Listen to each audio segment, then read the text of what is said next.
Hello students, good morning. और कैसे हो? देखिए, हम एंजाइमों के बारे में पढ़ रहे हैं। एंजाइम जो कि ये जो चैप्टर है एंजाइम,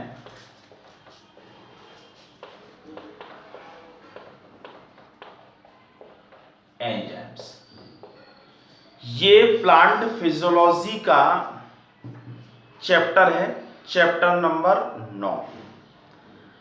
देखिए, ये एंजाइम क्या है? एंजाइम जो है ये एक प्रकार से प्रोटीन के बने ऐसे कार्बनिक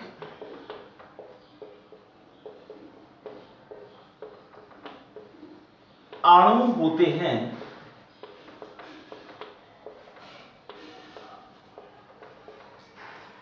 जो जैविक क्रियाओं के वेग में परिवर्तन कर देते हैं,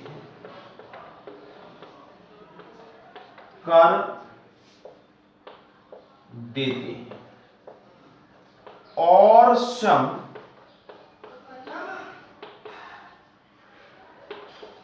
क्रिया से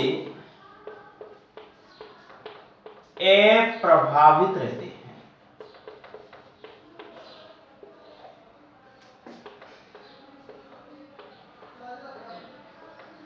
अर्थात एंजाइम वे कार्बनिक पदार्थ होते हैं या कार्बनिक अणु होते हैं जो जीवों के शरीर में चलने वाली जैव रासायनिक जो क्रियाएं हैं उन क्रियाओं के वेग में परिवर्तन कर देते हैं और स्वयं क्रिया में भाग नहीं लेते हैं। अर्थात क्रिया के अंदर किसी भी प्रकार का खुद परिवर्तित नहीं होते हैं, केवल क्रिया के वेग में परिवर्तन कर देते हैं। देखिए, ये जो एंजाइम है ये अति सूक्ष्म मात्रा में उपस्थित होकर के भी क्रिया के वेग में परिवर्तन करने में सक्षम होते हैं। ये एंजाइम जो है इनकी संरचना के बारे में हमने पढ़ा, ये प्रोटीन के द्वारा बने हुए होते हैं। अर्थात सभी एंजाइम प्रोटीन होते हैं, लेकिन सभी प्रोटीन एंजाइम नहीं होते हैं। अर्थात एंजाइम की जो संरचना है इस संरचना में मुख्य रूप से दो भाग होते हैं।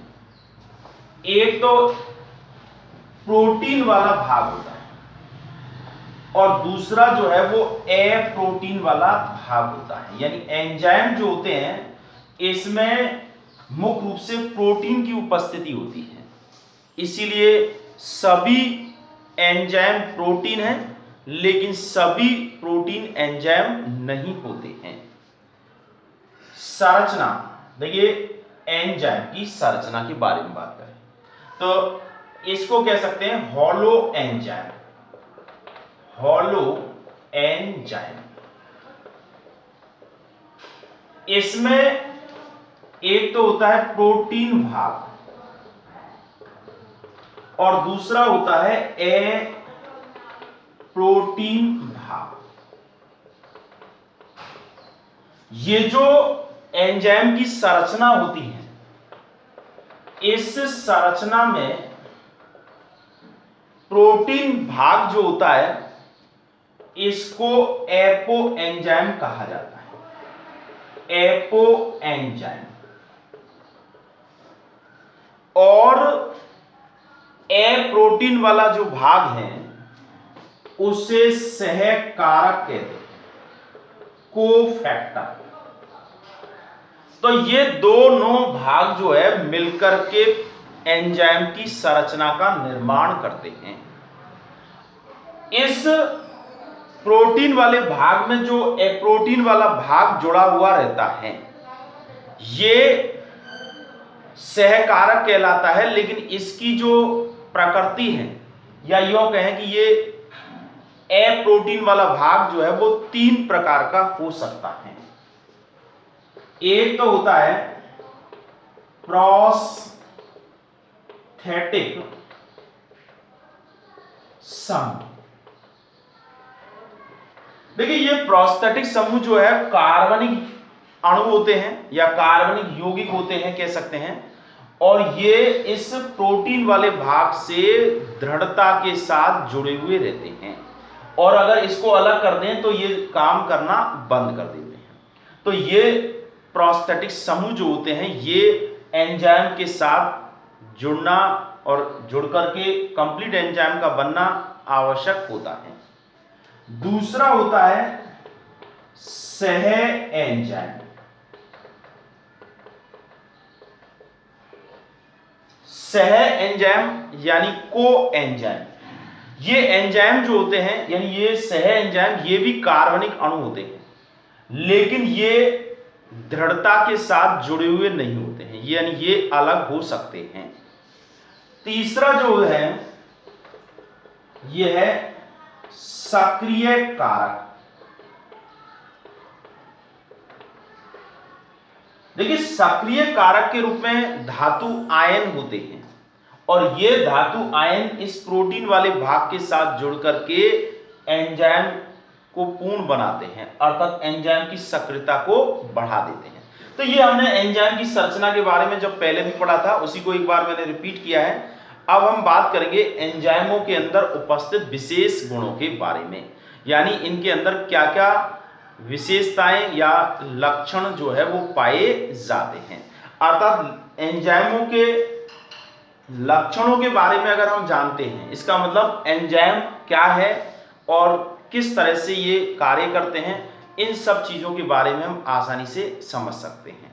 ठीक है, तो एंजाइमों की विशेषताएं या एंजाइमों के गुण, ये बात हम पढ़ने वाले हैं आज।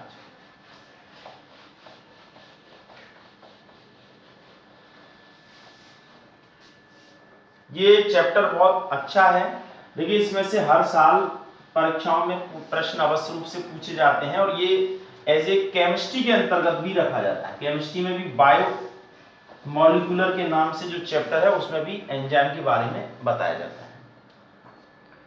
एंजाइमों के गुण, या इसको कह सकते हैं एंजाइमों की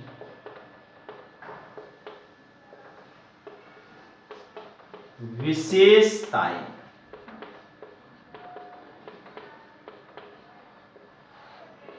प्रॉपर्टीज, एंजाइमों की विशेषताएं या एंजाइमों के लक्षण भी कह सकते हैं, एक ही बात है।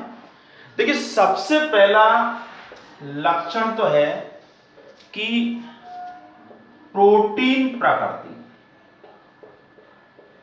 प्रोटीन प्रकृति,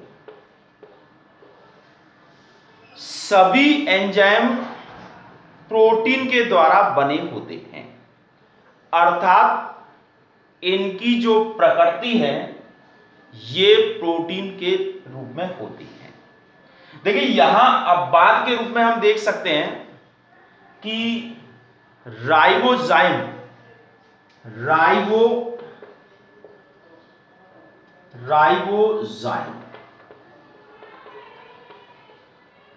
ये एक ऐसे एंजाइम होते हैं जिनमें प्रोटीन नहीं होता है, इनके अंदर आरएनए होता है। आरएनए तो ये एक नंबर के छोटे प्रश्नों में इस तरह का पूछा जाता है कि प्रोटीन रहित एक एंजाइम का नाम बताइए, तो आपको सीधे उसका किसका नाम बताना है, राइबोजाइम। अर्थात इसमें राइबोजाइम में प्रोटीन नहीं होती है बल्कि क्या होता है, आरएनए होता है। बाकी ये सारे एंजाइमों में प्रोटीन की उपस्थिति होती है। तो ये एक अपवाद है। दूसरी विशेषता है एंजाइमों की कि ये सभी कोशिकाओं में उपस्थित होते हैं। सभी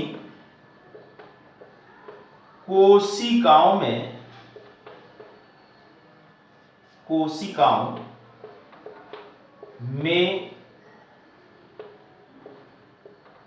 सभी कोशिकाओं में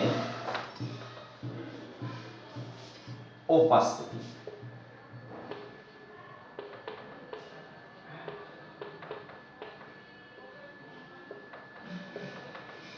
ये जो एंजाइम होते हैं ये सभी कोशिकाओं में उपस्थित होते हैं, चाहे वो पादप कोशिका हो, चाहे जंतु कोशिका हो, प्रोकैरियोटिक कोशिका हो या फिर यूकैरियोटिक कोशिका हो, सभी के अंदर इनकी उपस्थिति होती है। सभी कोशिकाओं में उपस्थिति, लेकिन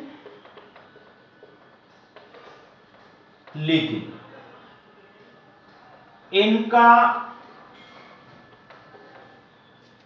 जो वितरण है ये समान नहीं होता है, लेकिन इनका वितरण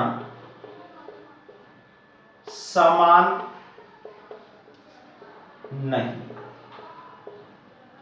अर्थात ये सभी स्थानों पर एक समान नहीं पाए जाते हैं।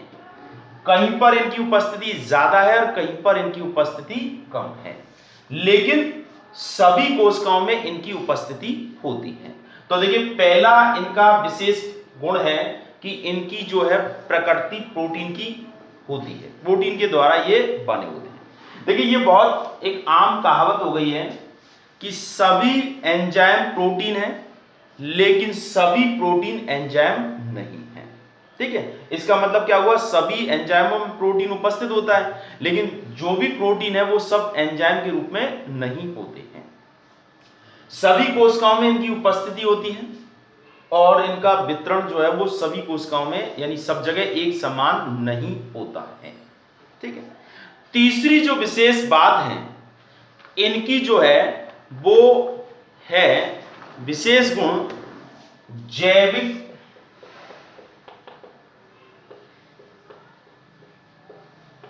उद्गम। जैविक उद्गम का मतलब होता है कि ये जो एंजाइम है ये किसी प्रयोगशाला में नहीं बनते हैं, बल्कि इनकी उत्पत्ति जीवित कोशिका के अंदर ही होती है। ऐसा नहीं होता कि किसी एंजाइम को हमको खाने की जरूरत पड़ती हो या बाहर से लेने की जरूरत पड़ती हो या जमीन से पादपों के द्वारा ग्रहण करने की आवश्यकता होती हो, ऐसा नहीं है।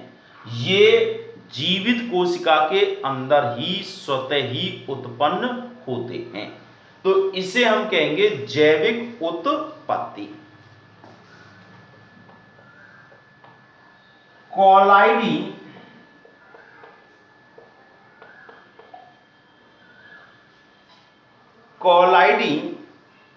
प्रकृति या कॉलाइडी अवस्था। देखिए, ये जो एंजाइम जो होते हैं ये कॉलाइडी अवस्था में होते हैं, यानी देखिए ना ये ठोस अवस्था में होते हैं, ना ये द्रव अवस्था में होते हैं, ना ये गैस अवस्था में होते हैं, बल्कि कौन सी अवस्था में होते हैं, कॉलाइडी अवस्था में। जिसका मतलब क्या होता है कि जिसमें आपस में ये घुले हुए रहते हैं, ठोस द्रव गैस तीनों आपस में इस तरह से मिले हुए रहते हैं, तो वो अवस्था चौथी अवस्था होती है जिसको हम कहते हैं कॉलाइडी अवस्था। जैसा कि आप पढ़ते हैं केमिस्ट्री में भी आता है, कॉलाइडल स्टेज वाला एक चैप्टर होता है। कॉलाइडी अवस्था होती है जिसकी अपनी एक विशेषताएं होती हैं कि इसके अंदर टिंडल परिघटना होती है, ब्राउनी गति होती है। तो इस तरह की इनके अंदर जैसे जीव द्रव होता है, जीव द्रव की प्रकृति भी कॉलाइडी की होती है, तो उसी प्रकार से एंजाइम की जो अवस्था है वो कॉलाइडी अवस्था होती है। कोई कई जैसे मान लीजिए आपसे पूछ सकते हैं कि ये जो एंजाइम होते हैं वो ठोस अवस्था में होते हैं या फिर द्रव अवस्था में होते हैं या गैस अवस्था में होते हैं, तो आप कहेंगे कौन सी अवस्था में होते हैं, कॉलाइडी अवस्था में होते हैं। देखिए, पहली प्रोटीन की प्रकृति के होते हैं, सभी कोशिकाओं में इनकी उपस्थिति होती है लेकिन वितरण एक समान नहीं होता है। इनकी उत्पत्ति जीवित कोशिका के अंदर होती है यानी जैविक उद्गम होता है। और कोलाइडी अवस्था होती है, यानी कोलाइडी प्रकृति के रूप में ये एंजाइम जो है वो उपस्थित रहते हैं। अब आता है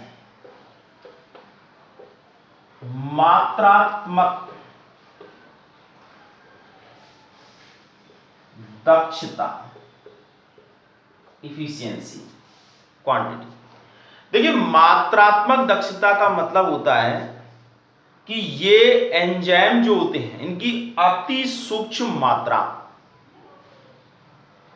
क्रिया कारकों की एक बहुत बड़ी मात्रा के अंदर उत्प्रेरण करने के लिए सक्षम होती है, या यूं कह सकते हैं कि एक बहुत ज्यादा क्रिया कारकों की क्रिया हो रही होती है, तो उसमें से एक अति सूक्ष्म मात्रा में अगर हम उत्प्रेरक उपलब्ध करा दें या उत्प्रेरक की उपस्थिति अगर होती है, तो ये सूक्ष्म मात्रा में ही क्रिया के बहुत बड़े क्रिया कारकों को उत्प्रेरित कर सकता है, यानी उनकी अभिक्रिया के वेग में परिवर्तन करने में सक्षम होता है। तो इस बात को कहा जाता है मात्रात्मक दक्षता। देखिए, एक उदाहरण लें कि सुक्रोज शर्करा जो होती है, सुक्रोज शर्करा, ये सुक्रोज शर्करा जो है ये बदलती है ग्लूकोज प्लस फ्रक्टोज में अवघटित हो जाती है। अब देखिए, यहां इस क्रिया में सुक्रेज एंजाइम की उपस्थिति होती है, सुक्रेज एंजाइम, यानी एक प्रकार से उदाहरण है कि सुक्रोज शर्करा जो है वो सुक्रेज एंजाइम की उपस्थिति में ग्लूकोज और फ्रक्टोज के रूप में परिवर्तित हो जाता है। तो यहां यूं कह सकते हैं एक सुक्रेज एंजाइम का अणु 10 लाख सुक्रोज शर्करा के अणुओं को उत्प्रेरित करके और उनको ग्लूकोज और फ्रक्टोज के अंदर परिवर्तित कर देता है।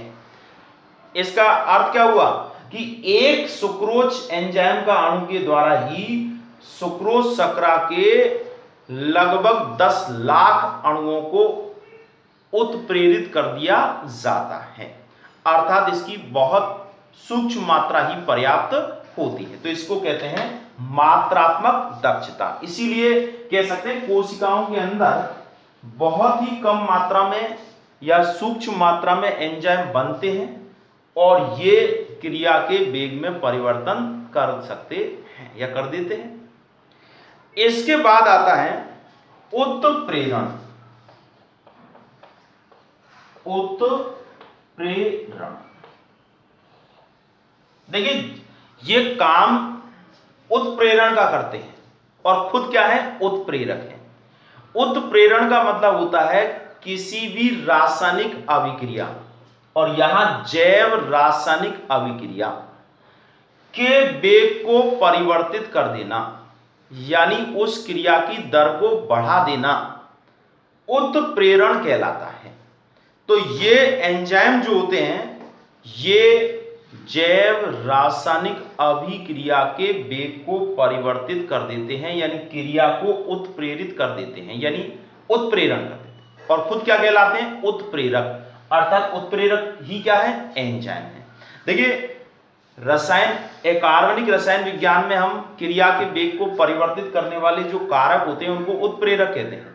यहां उत्प्रेरक को ही क्या कहते हैं, जैव उत्प्रेरक यानी एंजाइम कहते हैं। तो काम एक समान है, तो इसलिए इसका नाम एंजाइम, क्योंकि कोशिका के अंदर है, एंजाइम है, इसलिए उत्प्रेरक। तो ये एंजाइम क्या करते हैं, क्रिया के जैव रासायनिक अभिक्रिया के वेग को परिवर्तित कर देते हैं। और सबसे विशेष बात यह कि उत्प्रेरक करना और खुद उस क्रिया से अपने आप को अप्रभावित रखना, यानी क्रिया में स्वयं उत्प्रेरक जो है वो भाग नहीं लेते हैं, केवल उसके वेग को परिवर्तित कर देते हैं। यानी ये क्रिया की शुरुआत नहीं करते, क्रिया का अंत नहीं करते, बल्कि क्रिया के वेग में ही परिवर्तन कर देते हैं। ठीक है, अगला है ताप के प्रति संवेदनशील,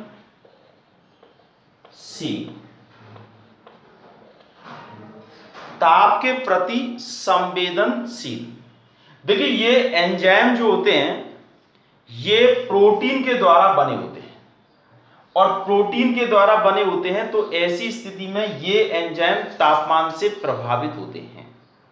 अगर तापमान बहुत ही कम है तो ऐसी स्थिति में एंजाइम जो है वो कार्य करना बंद कर देते हैं, अर्थात ये एंजाइम जो है वो निष्क्रिय हो जाते हैं।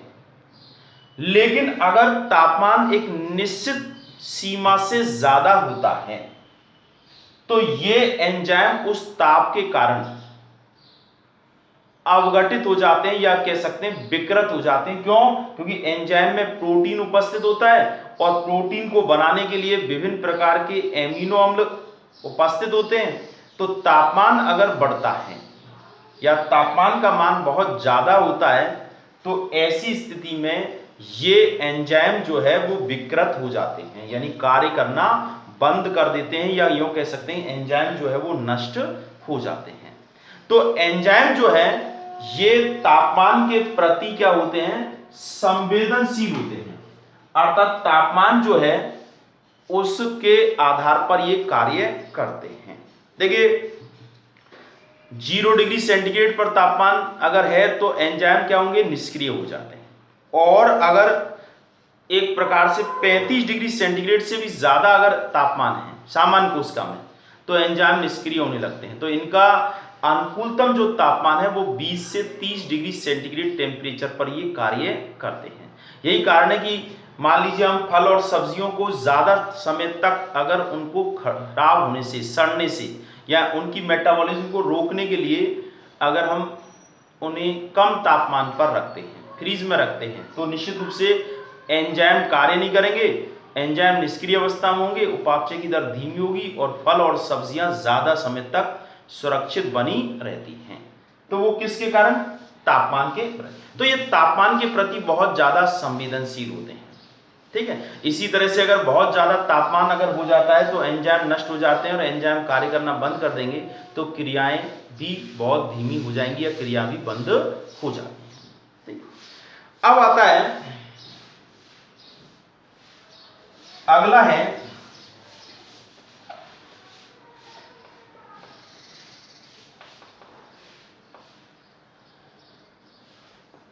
अम्लता व क्षारता। अम्लता व क्षारता से प्रभावित।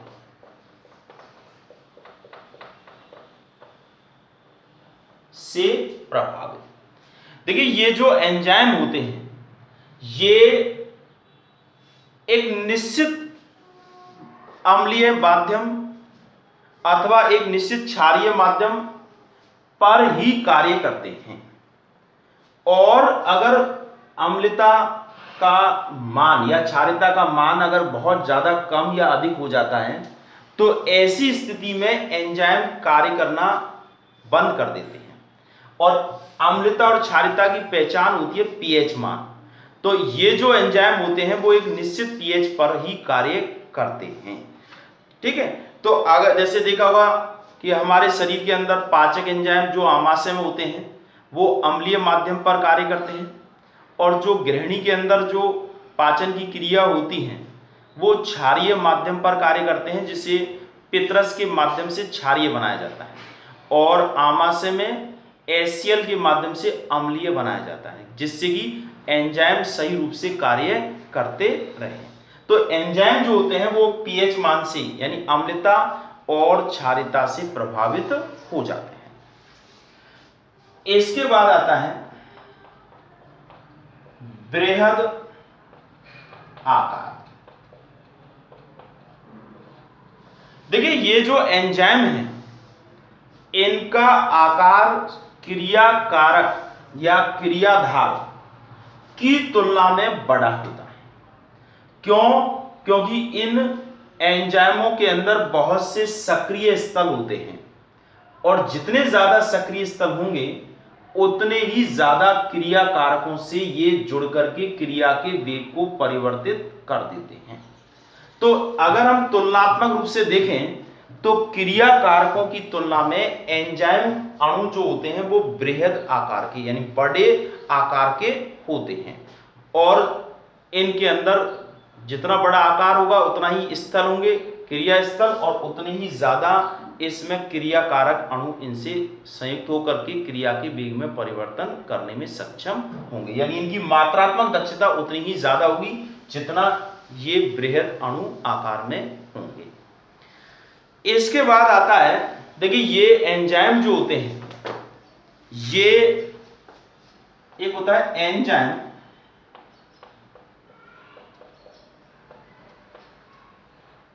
समदमक,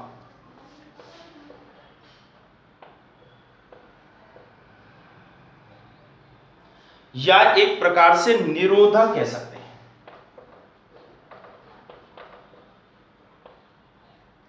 देखिए एंजाइम जो होते हैं ये कुछ ऐसे पदार्थ होते हैं जिनकी उपस्थिति से इन एंजाइमों की क्रिया करने की जो दर है उसमें कमी आ जाती है। तो ऐसे पदार्थों को समदमक कहते हैं, और इस तरह की क्रिया को समदमन कह सकते हैं, एंजाइम समदमन कह सकते हैं, निरोधन ने लगा दे रहे हैं। तो कुछ ऐसे पदार्थ होते हैं जिनकी उपस्थिति से एंजाइमों की क्रिया करने की दर में गिरावट आ जाती है। तो इनके बारे में हम अलग से पढ़ेंगे कि ऐसे पदार्थ जो है वो कौन कौन से होते हैं, अर्थात इनकी उपस्थिति से क्रिया के वेग में क्या आ जाती है, कमी आ जाती है। यानी एक प्रकार से एंजाइम जो है ये कार्य नहीं कर पाते हैं, अर्थात उनकी काम करने की जो क्षमता है उसके अंदर गिरावट आ जाती है। ठीक है, तो अगला है इनकी विशेषता, एक तरह से एंजाइम इष्टतम। इष्टतम मतलब ऑप्टिमम।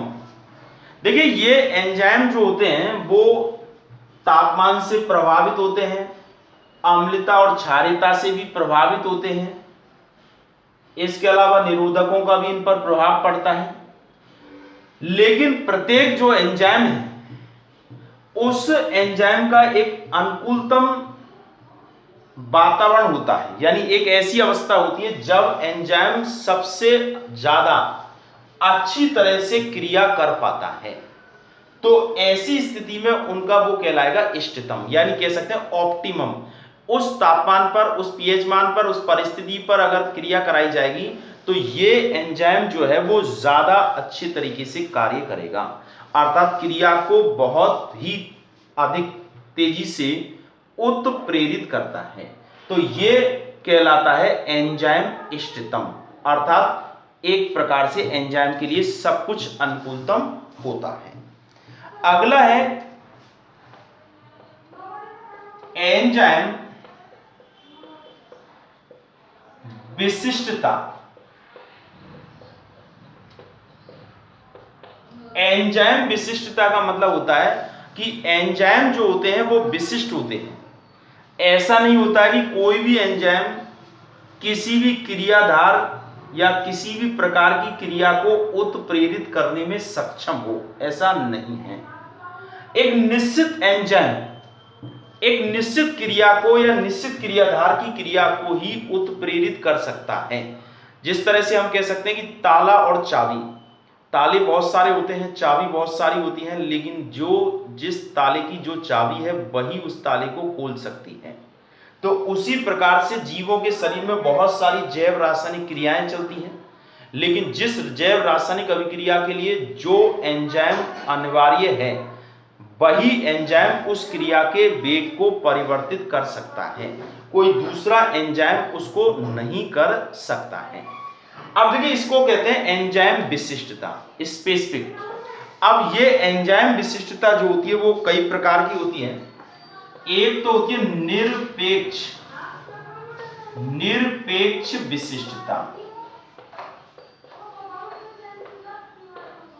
देखिए, निरपेक्ष विशिष्टता का मतलब होता है जो किसी भी एक विशेष क्रिया कारक, एक विशेष क्रिया को कह सकते हैं, एक विशेष क्रिया या विशेष क्रिया कारक को एक निश्चित एंजाइम के द्वारा ही उत्प्रेरित किया जा सकता है, तो इसे कहते हैं निरपेक्ष विशिष्टता। यानी ये और कोई दूसरा विकल्प नहीं है। एक निश्चित एंजाइम है, जैसे सुक्रोज शकरा है, उस पर सुक्रेज एंजाइम ही काम करेगा, माल्टोज पर माल्टेज एंजाइम ही काम करेगा, तो ये कहलाएगी निरपेक्ष विशिष्टता। दूसरी है समूह विशिष्टता। समूह विशिष्टता, अब देखिए इसमें एक विशेष प्रकार का क्रियाधार समूह या कह सकते हैं विशिष्ट समूह पर ही विशेष एंजाइम कार्य करेगा। यानी एक विशेष प्रकार के समूह है, मान लीजिए कोई बंध है, हाइड्रोजन बंध है या कोई और दूसरा फास्फेट बंध है, तो उस पर एक विशेष एंजाइम समूह ही काम करेगा, एक एंजाइम काम करेगा, तो वो कहलाएगी समूह विशिष्टता। अर्थात एक विशेष समूह की क्रियाओं को एक विशेष समूह के ही एंजाइमों के द्वारा उत्प्रेरित किया जा सकता है। तीसरा है बंध विशिष्टता। देखिए, कार्बनिक पदार्थ जो होते हैं उनकी संरचना में विभिन्न प्रकार के बंध पाए जाते हैं। फास्फेट बंध, ईथर बंध, कीटोन बंध, कई तरह के बंध होते हैं, एल्डिहाइड बंध। तो ऐसी स्थिति में किसी विशेष बंध वाले यौगिकों को विशेष एंजाइम के द्वारा ही उत्प्रेरित किया जाता है, तो यह कहलाता है बंध विशिष्टता। अर्थात इस प्रकार की जो विशिष्टता होती है, ये जिसमें एक बंध विशेष पर एंजाइम कार्य करते हैं, तो वो कहलाएगी बंध विशिष्टता। एक होती है त्रिविम विशिष्टता। त्रिविम विशिष्टता,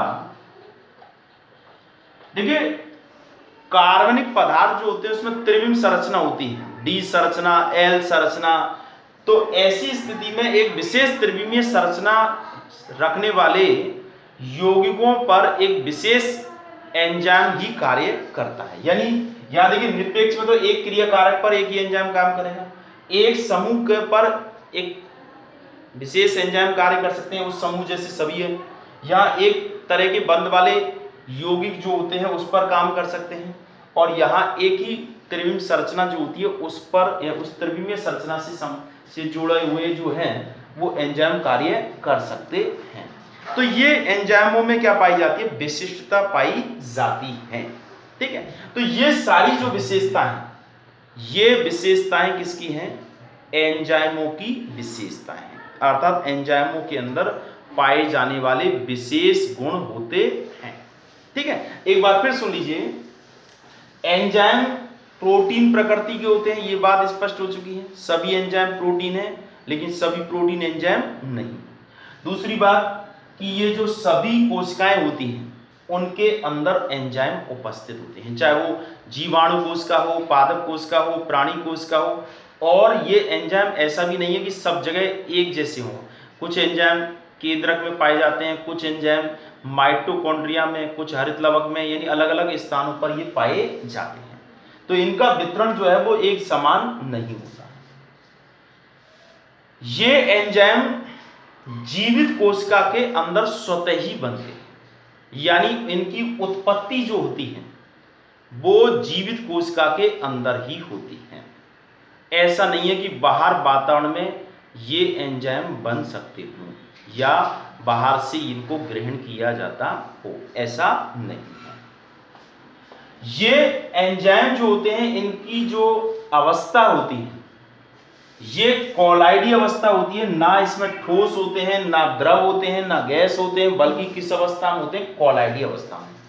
और कुछ अलग अलग तरीके के प्रकृति होते हैं, कुछ इस तरह के होते हैं जो झिल्ली के अंदर आर पार आ जा सकते हैं, कुछ नहीं जा भी आ पा सकते हैं। तो इनकी जो प्रकृति होती है वो कोलाइडी प्रकृति होती है। इन एंजाइमों में अति सूक्ष्म मात्रा में उपस्थित होकर क्रिया कारकों की एक बहुत बड़ी मात्रा में उत्प्रेरण करने की क्षमता होती है। या यूं कहें इसे सिंपल तरीके से कि एक सूक्ष्म मात्रा में एंजाइम उपस्थित हो तो क्रिया बहुत तेजी से अपनी वेग में वृद्धि कर लेती है, यानी इनकी सूक्ष्म मात्रा ही पर्याप्त होती है। देखिए कई बार क्या होता है, कोई विशेष एंजाइम हमारे शरीर में नहीं बन पाता है तो क्रियाएं प्रभावित हो जाती हैं, और जब हम किसी भी तरीके से औषधि के रूप में उसी एंजाइम के बनने के लिए हम कोई रासायनिक पदार्थ ग्रहण कर लेते हैं तो वो एंजाइम बनने लग जाता है और क्रिया होने लग जाती है। तो इसमें मात्रात्मक दक्षता पाई जाती है।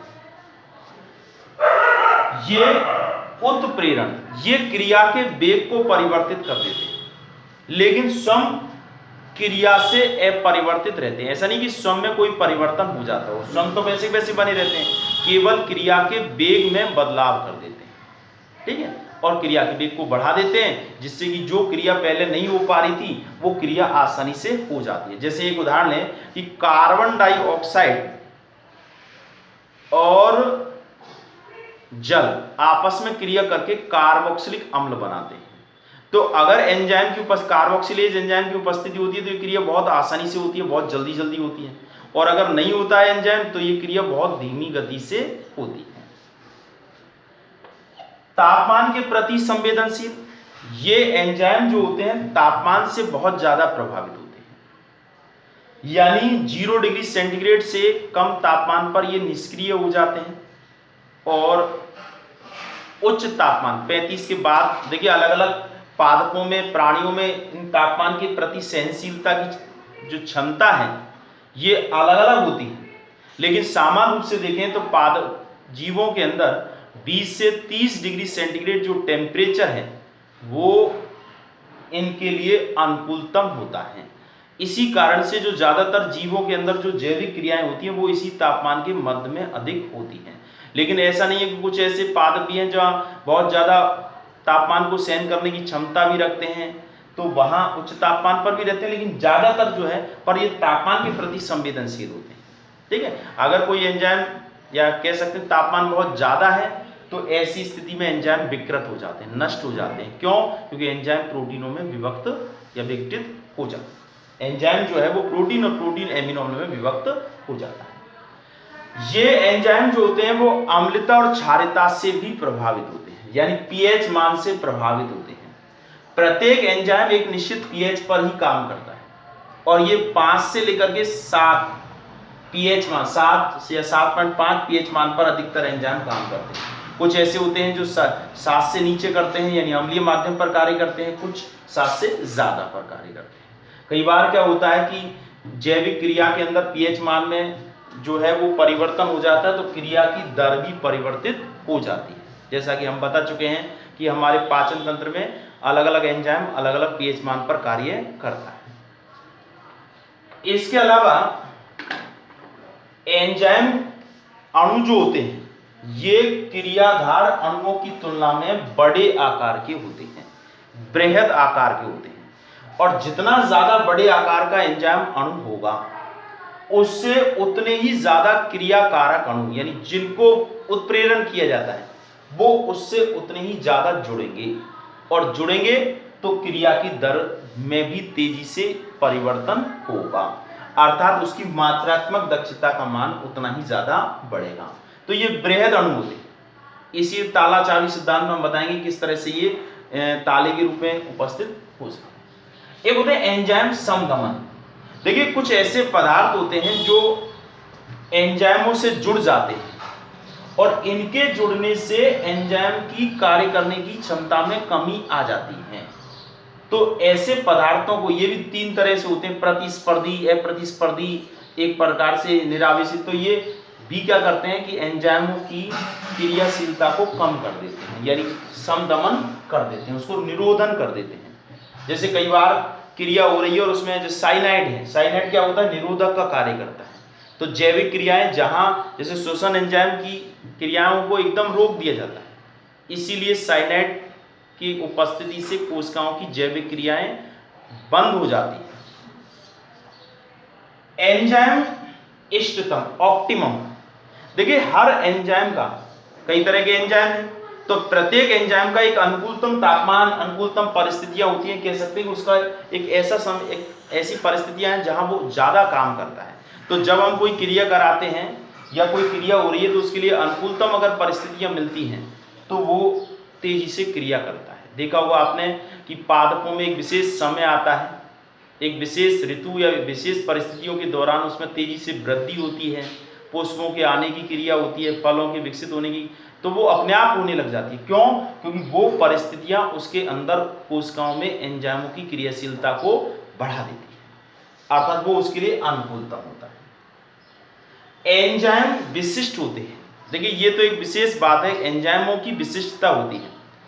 विशिष्टता का मतलब होता है कि ये एंजाइम किसी भी क्रिया के लिए निश्चित होते हैं। ऐसा नहीं होता है कि कोई भी एंजाइम किसी भी क्रिया में उत्प्रेरण का कार्य करते हैं। एक निश्चित क्रिया के लिए एक निश्चित एंजाइम ही कार्य कर सकता है। अब देखिए ये विशिष्टता भी, इसको भी हम 4 कैटेगरियों में डिवाइड कर सकते हैं। एक तो होता है निरपेक्ष विशिष्टता, जिसमें एक निश्चित क्रिया कारक पर एक निश्चित एंजाइम ही कार्य कर पाता है, तो वो निरपेक्ष है, एब्सोल्युटली है, प्योर है, बिल्कुल इसके अलावा कोई दूसरा विकल्प नहीं है। दूसरा है समूह विशिष्टता। देखिए कई प्रकार के अलग अलग समूह होते हैं, कार्बोक्सिलिक समूह, ईथर समूह, इसके अलावा जो है एसीटोन समूह, या फिर इसके अलावा एमिनो समूह। तो एक क्रिया विशेष, समूह विशेष पर काम करने वाले एंजाइम क्या कहलाएंगे? समूह विशेषता कहलाएंगे। मान लीजिए किसी विशेष समूह पर एक एंजाइम, तो उसी समूह पर कार्य करने वाला दूसरा एंजाइम भी इस क्रिया को उत्प्रेरित कर देगा। तीसरा होता है बंध विशेषता। देखिए यौगिकों में, कार्बनिक यौगिकों में विभिन्न प्रकार के बंध होते हैं। अब जिस तरह का बंध है, जैसे पेप्टाइड बंध है, ठीक है, अब पेप्टाइड बंध पर जो काम करने वाला है वो एक एंजाइम अगर नहीं है तो उसी तरह के बंध पर काम करने वाला दूसरा एंजाइम ही कार्य कर लेगा, लेकिन किसी और तरह के बंध पर काम करने वाला एंजाइम कार्य नहीं करेगा, तो इसे कहते हैं बंध विशेषता। त्रिविमीय विशेषता, कार्बनिक यौगिकों की त्रिविमीय संरचना होती है, और ये त्रिविमीय संरचना जिस प्रकार की है उसी प्रकार के, यानी कह सकते हैं एक विशेष त्रिविमीय संरचना पर एक विशेष प्रकार के एंजाइम ही कार्य कर सकते हैं, तो ये कहलाती है एंजाइमों की विशिष्टता। देखिए ये सारी विशेषताएं या यूं कह सकते हैं गुण जो है ये एंजाइमों के अंदर पाए जाते हैं, अर्थात इन सब चीजों की इनके अंदर उपस्थिति, या यूं कहें कि ये एक प्रकार से उनके लक्षण होते हैं। ठीक है, तो हमने यहां पर एंजाइमों के विशेष गुणों के बारे में पढ़ा है, तो आप याद रख सकते हैं कुछ सामान्य है और कुछ विशिष्ट है। देखिए इसमें प्रोटीन प्रकृति है, वितरण है, ये सब सामान्य बात है। तो एंजाइमों में ये गुण पाए जाते हैं और इन गुणों के पाए जाने के कारण ही ये जीवित कोशिकाओं में अपनी महत्वपूर्ण भूमिका निभाते हैं। ठीक है, अब हम इसके बाद आगे हम पढ़ेंगे कि ये जो एंजाइम हैं इनके द्वारा क्रियाएं किस प्रकार से प्रभावित होती हैं, अर्थात एंजाइम जब कार्य करते हैं तो किन किन परिस्थितियों में एंजाइम के कार्य करने की दर बढ़ जाती है और किन परिस्थितियों में एंजाइम के कार्य करने की दर में कमी आ जाती है। ठीक है, तो एक तो हमारा एंजाइमों के क्रियाओं को प्रभावित करने वाले कारकों के बारे में पढ़ेंगे। इसके अलावा इन एंजाइमों का नामकरण, नॉमेनक्लेचर, क्योंकि वर्तमान में इनकी संख्या बहुत ज़्यादा हो गई है तो इनको एक पर्सनल नाम देने की जरूरत है। इसके अलावा एंजाइमों का क्लासिफिकेशन यानी उनका वर्गीकरण, और अंत में है एंजाइमों के क्रिया करने की दर यानी क्रिया करने की विशेषता, मैकेनिज्म यानी क्रिया प्रणाली। ठीक है, तो देखिए इस बार परीक्षा में बोर्ड के अंदर 2020 में आपसे एक तो एंजाइमों के वर्गीकरण के बारे में पूछा गया था और एक पूछा गया था एंजाइमों की क्रिया करने की क्रियाविधि के बारे में। ठीक है, तो हो सकता है इस बार एंजाइमों की विशेषता पूछी जाए या फिर पूछी जाए एंजाइमों की संरचना। ठीक है, तो आप लोग आज एंजाइमों की विशेषता के बारे में जान गए हैं, किस प्रकार से ये एंजाइम महत्वपूर्ण होते हैं, किस तरह से इनकी संरचना होती है और पादपों के अंदर और प्राणियों के अंदर इनका विशेष महत्व होता है। तो ये एक प्रकार के क्या है, बायोमोलिकुलर हैं, जैव अणु हैं, अर्थात ये जीवित कोशिकाओं के अंदर उपस्थित अणु। ठीक है, तो कल हम पढ़ेंगे एंजाइम क्रिया या एंजाइमों की दर को या एंजाइमों की क्रिया को प्रभावित करने वाले कारक। ठीक है, आज इतना ही है। आप लोग इसको एक बार अच्छी तरह समझ लीजिएगा, फिर इसके बाद आगे बढ़ेंगे।